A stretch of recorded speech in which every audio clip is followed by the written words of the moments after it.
there, thanks so much for joining me today. My name is Kelly Dale with Off the Beaded Path. I have a physical bead store in Forest City, North Carolina. This year will be our 20th anniversary. I have a website called offthebeadedpathbeadstore.com, and I also have been here on YouTube for about the last 11 years. We have a really special video for you today, tomorrow, and the following day. We got 3 videos coming at you back to back to back this week. Tomorrow is February the 1st of 2022. Every month this year, we're doing a video called a retro redo video where I will go back to an older video that I either got lots of questions about or lots of negative feedback from that video, and we're going to redo that project. And this year for the project, or this month I should say, we are doing the Flabellum earrings. Now honestly, this project is probably one of my most popular projects that people repost, reshare, the whole 9 yards, and that's awesome. But I did this video 7 years ago, and I got several complaints about the original video because people complained because the beads were too dark to see what I was doing. So in today's video, I'm going to be redoing the original Flabellum earrings. I'm going to be using lots of bright colors so that hopefully they're going to be a lot easier for you to see. Now, when I was working on this retro redo, I also came up with 2 fun variations of this earring. So today is the original Flabellum earrings. Tomorrow we will upload another video that will be variation 1, and then the following day we'll upload another variation, which will be variation 2. If I tried to show all of these in one video, it would be a super long video and you would get totally bored with it. So that's why we're going to break it up into 3 videos for you. The great thing is I will have a pattern for sale on my website, again, offthebeadedpathbeadstore.com, and when you purchase the Flabellum earring pattern, you will get the original plus the 2 variation patterns, and the variation patterns are step by step, just like the original pattern. So I think you're really gonna enjoy it. So let's go ahead and see what all we're gonna need to get started. So the first thing we need to do is go over what you're going to need for the project. So for today, I'm going to be using, for the original pattern, 34 Super Duo beads. This is a chalk green luster, I believe. You are going to need 24. Now these are a number 3 6mm bugle beads. So when you look at them at other, places or whatever, you are either going to see it where it says 6mm or number 3. The color I'm going to be using today is Matte Metallic Patina Iris, and this is a Mayuki. I'm going to use 8 3mm Bicones, or you can use just plain round beads, not faceted, for the pattern. I'm going to be using some size 11 seed beads. So the 11s I'm going to use today are Matte Metallic Blue Slate Gold Iris. They're really pretty 11-0. So I just need just a tiny bit, not many at all. Then you are going to need a size 12 needle. And I'm going to be using Diane Fitzgerald's method of thread here. And I'm going to be showing you that method here in a minute. But I'm going to be using the 0.006 in the dragon thread. 4-pound fire line will work. Anything that is thin, 6-pound fire line will work, but I would not go over 6-pound because you're going to have to go through the holes of these beads a lot of times. So you want to make sure that you can get through them. So that's why I'm using this 0.006 in the dragon thread. I also have a wildfire cord cutter here, which is just like a thread zapper. And just for safekeepings, I'm going to have my beading awl here in case I make a mistake, because we're going to be working with a double thread today. If we make a mistake, that awl will really help to be able to kind of get in and pull that thread out where we need it. So let me explain Diane Fitzgerald's way of doing the thread. This works wonderfully for the project. So I have 2 yards of thread, and I started it before I should have. I wasn't even thinking. But what I've done is I've evened up the ends of the thread here, and then you can see that I've tied them in a knot. All right, so I've tied them together. So the needle is actually in the middle of that 2 yards. So now what I'm going to do is I'm going to take my cord cutter And I'm gonna heat it up, and I'm gonna kind of get it down there to where I have just a little knot of thread. I'm gonna get rid of my little 2 pieces here and put the top back on. And now I'm ready to start. And so again, I'm gonna start with the original pattern. So for the original pattern, let me grab my little roller here. You can see that it's about 1.5 inches, almost 1.5 inches if I hold it right up there. So it's not a really long earring, and I think that's why a lot of people like it. It's real simple and easy. So we're gonna start with this one. So to start, we are gonna thread our needle, which we've got done, and then we are gonna thread on 1 bugle bead, 1 11-0, and 1 bugle bead. And I'm gonna let these beads come down, and I'm gonna leave some tail thread here. Now you'll notice that my tail thread is open, and that's what I want, because now I'm gonna take my needle, and in that open area that I have here, I'm gonna take my needle and I'm just gonna go in that open area that I have there. And I'm gonna pull this, and you see I still have a hold of the beads, and I'm going to pull this. Now I will need to put these 2 beads side by side in place, give them a good snug up, so that now I have my 2 beads side by side. I'm gonna go back up through the last bead that I threaded on, which is gonna be a bugle. And if you're not sure which one that was, it's totally okay. Just go through one of them. I'm gonna go through the size 11 seed bead and pull it all the way through. And then I'm gonna go through the bugle right next to it. Now, here's the thing when working with bugle beads. You always want to pull straight down or straight up. You never want to pull out to the side like this when you work with bugle beads, because if you do, you're gonna cut the thread. Bugle beads have a little bit sharper corners than normal seed beads do, so you have to be really careful with this. So now I'm coming out of the bottom of my bugle bead. I'm gonna pick up a bugle bead and a size 11 seed bead, and I'm going to make a circle. So I'm going to come back through that same bugle bead so that it will make a circle. And again, as I pull the thread, I'm pulling the thread straight down.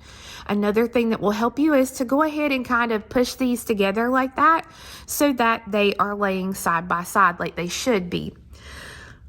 And then to get into position, I'm going to come through the next bead, which is my bugle bead here.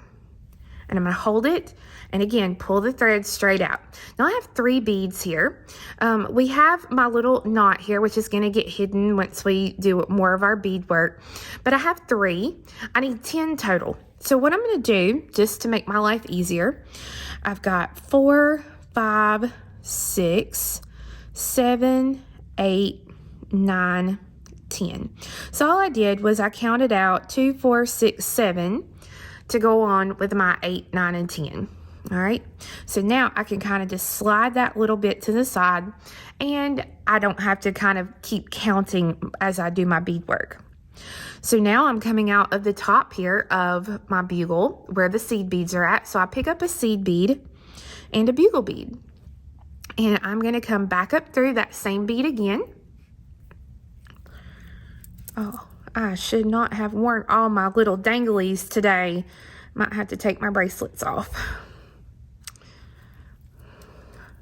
Okay, and again, I'm going to go ahead and kind of bend the bugle bead up the way it should and pull those threads. The more that you can do this, the less likely your thread is going to get cut by one of these bugle beads. All right, so I went through the 11-0 and I'm going through the bugle bead.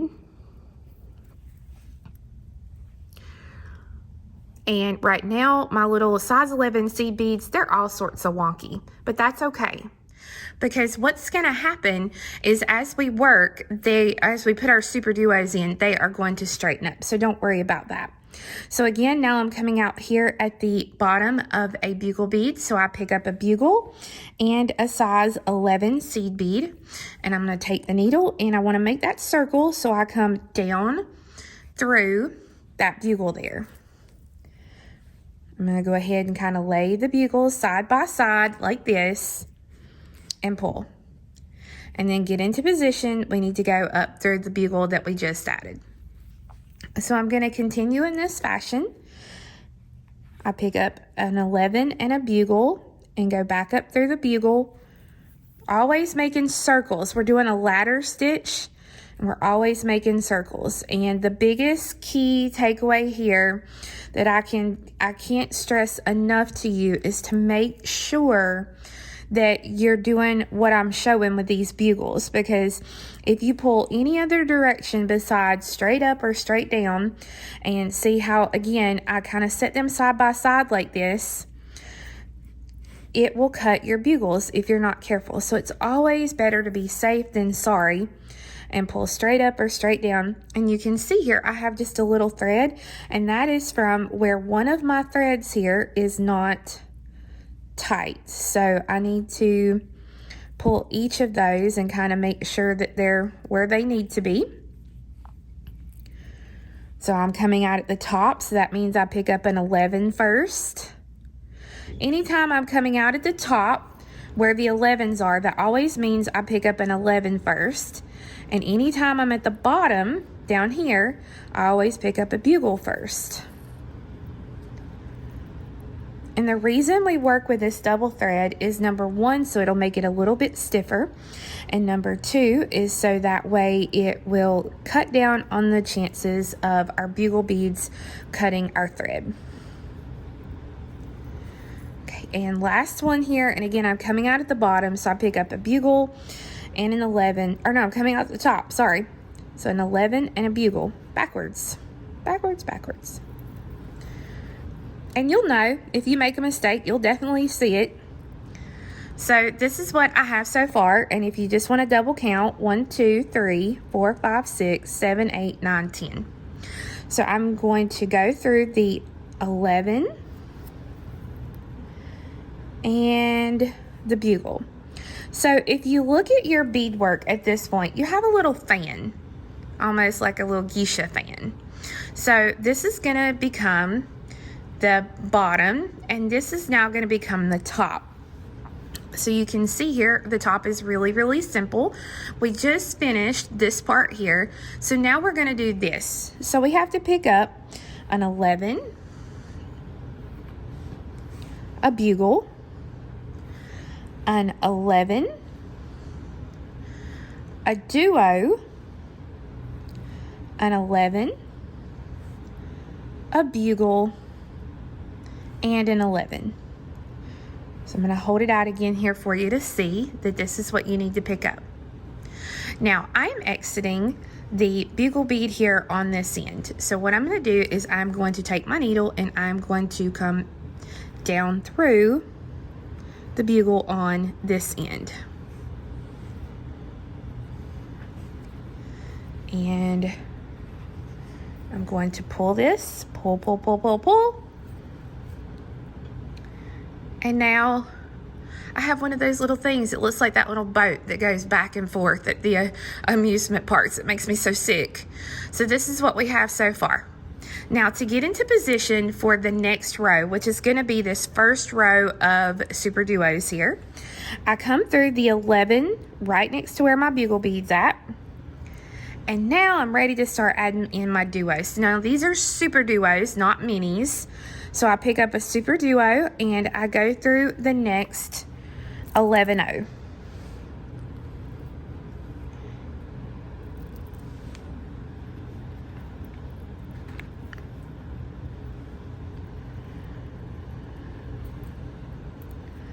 Okay, just like that. And give me 1 second. I'm going to take these bracelets off. Okay.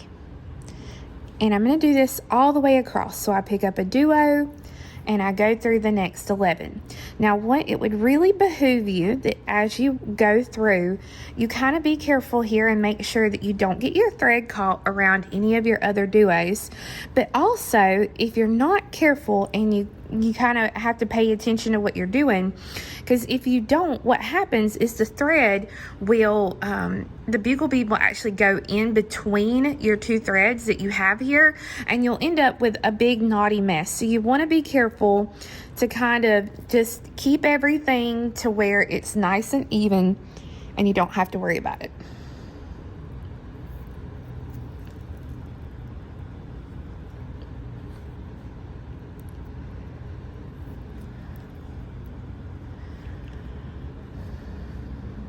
So now that I've gone all the way across, you can see now what my piece looks like. And so what we're going to do is we're coming out of this last seed bead. So I'm going to go up through the end bugle here, through the 11, the bugle, and the 11, and then through the bottom hole of the duo.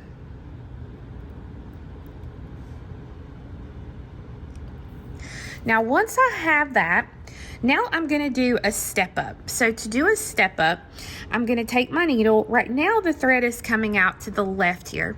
So I'm going to take my needle and I'm going to go through this top hole from left to right, so that now I'm coming out of the top hole, but you'll notice I'm coming out in the opposite direction. So in the original pattern, I did this loop of seed beads. So this is what I'm going to show you on this example. So I'm going to pick up 6 of my size 11 seed beads. So 1, 2, 3, 4, 5, and 6. So I have my 6 beads, and I'm going to come back through the same bead my thread's coming out of to make that circle, so that I have a funky little circle of beads. Now, before I go on to the next step, I'm going to go ahead and go through those beads again. This will be almost like if I was using a single thread, that I will have reinforced this 4 times, because there will be 4 threads going through that loop. So just going through it once more satisfies me that it's good to go. So now I have to step down so that I can get back around. So I'm coming out of the top hole, coming out to the right. So I'm going to go through the bottom hole from right to left, so that now I will step down and be coming out of that bottom hole. I want to make sure I don't have any excess thread. Obviously, I will have thread on each side, but I want to make sure that neither one of my threads is kind of loose. So I'll just give each one of those a little tug so that I know I'm good to go.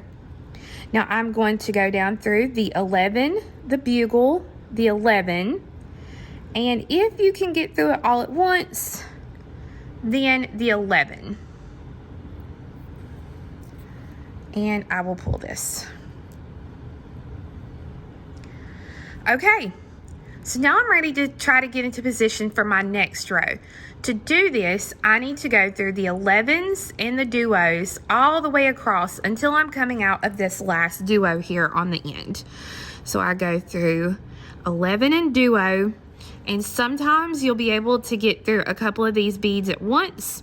Sometimes you might just be able to get through one bead. You just do what your needle will allow you to do. Don't force it, because you don't want to get this far and bust something.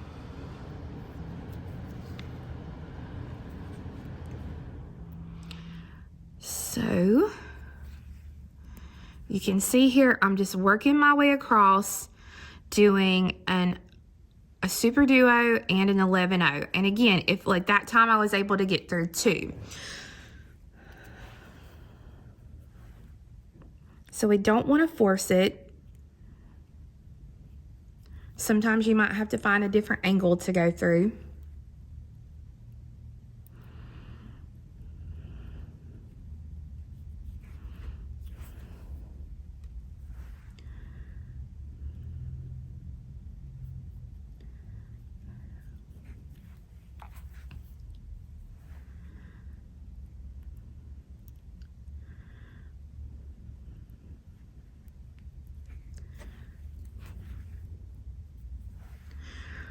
Now that I'm all the way across, now I need to do my step up, because we need to do this row here.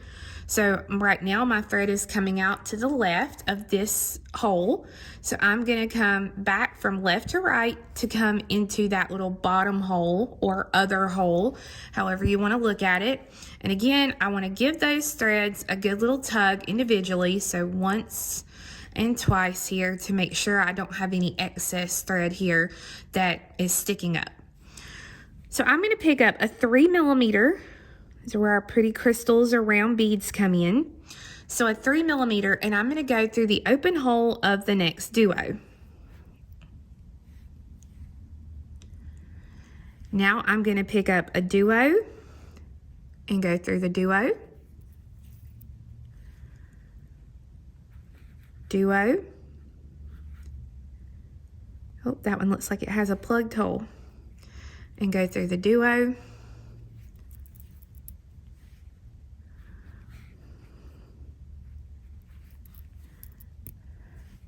And I'm just going to go across, putting in super duo beads. And then when I get to where I only have that one little open space left, I'm going to put in another 3mm. So I start and end with one of my 3mm bicones. So what I'm going to do now is I'm going to do a turnaround. And I guess I can call this a funky turnaround because we do have to get to do some little funkiness to come out of this bead here. So I'm going to come back through the beads. So I'm essentially going to be going through the beads here that I have my needle on. So I'm going to go through the duo, the 11, the duo, the 11, and the duo. So straight through these beads here. And again, you probably are not going to be able to get through but 1 or 2 beads at a time, especially after we just went through some of them. We didn't go through some of them, we went through all of them. But what this is doing, this is going to help give us a really, really stiff earring as we go back through these beads. So that way we don't have to worry about anything. And this is another reason I highly suggested that you use that size 12 needle. That way you'll have an easier time getting through your beads and you won't have to stress or worry about busting anything. You just have to be patient and easy with your beadwork because it's going to be tight. You're not tight as in the hole tight. It's going to be tight in the areas you're working with. So right now, I'm coming out of this bead here. I'm going to flip it over just so that I can see here. And so now what I'm going to do is I'm actually going to turn back around.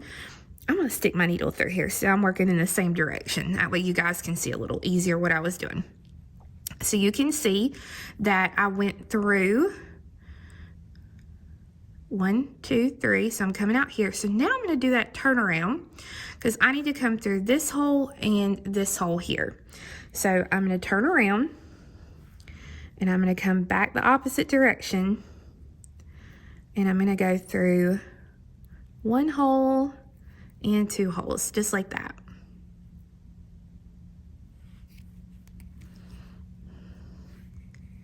And then I'm going to go through that bottom hole of the duo I'm coming out of so that now I am in my next row. So you can see so far what we have completed on the earring.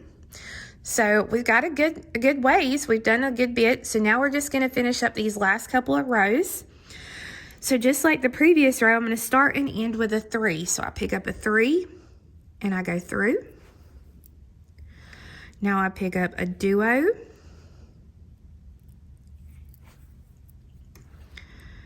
A duo, and then a 3.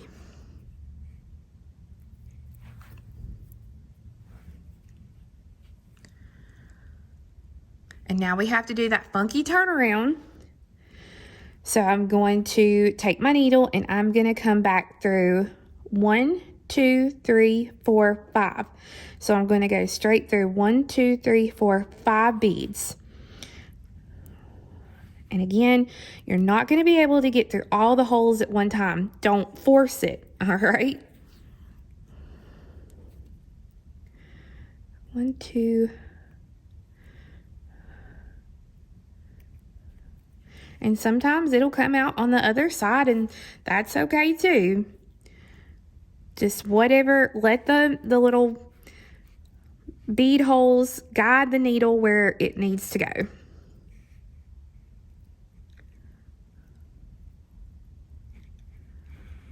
Sometimes you might have to maneuver and kind of push, like see I'm having to push down a duo here to kind of get it through.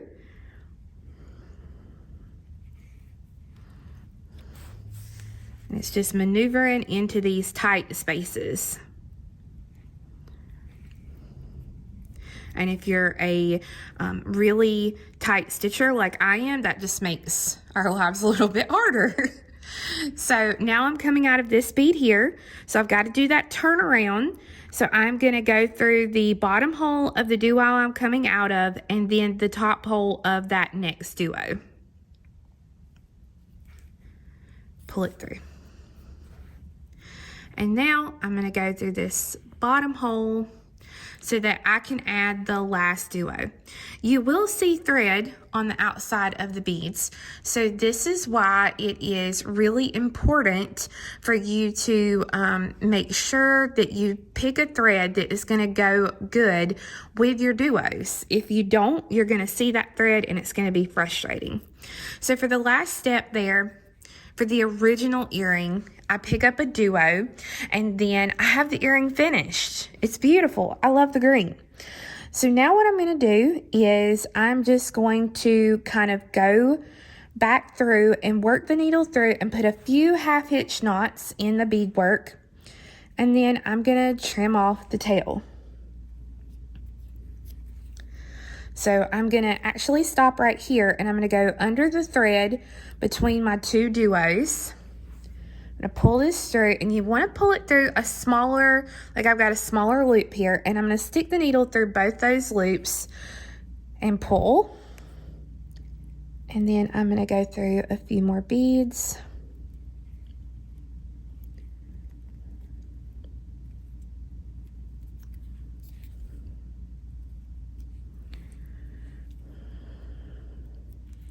The great thing about this project is you've gone through the beads so many times that really you only need to put that one little knot in there to kind of be secure. If you want to put more, you can, but I'll put one knot and I'm done with it. And then I go ahead and I get my little thread zappers out here and get rid of that thread so that now I have an awesome new little earring. So now I'm going to take an ear wire and I'm going to use my pliers here to bend open the ear wire. I'm going to thread this through. Oh. Let me do it this way. There we go. And I'm going to close that so that now the earring is complete, and then I would just have to do the second earring to have my pair. So you can see, depending upon the colors, how really different your earring is gonna look. This is the same exact earring, just in different colors, and you can see this one almost looks just a little bit bigger. So you can really play and have fun with the colors. So this is the original version of the Flabellum earrings. So my friends, I really hope you enjoyed learning how to make the Flabellum earring. If you watched this video from 7 years ago, oh my gosh, thanks so much for hanging out with me for the last 7 years. If this is your first time seeing the project, well, I hope you enjoyed it. Now make sure you come back tomorrow, same bead time, same bead channel, as we learn how to make variation 1 of the project. Now, I do have patterns and kits available on my website at offthebeadedpathbeadstore.com for the project that you've seen today. So I hope you can join me tomorrow for variation 1, and I hope you have a fabulous day. Bye, guys.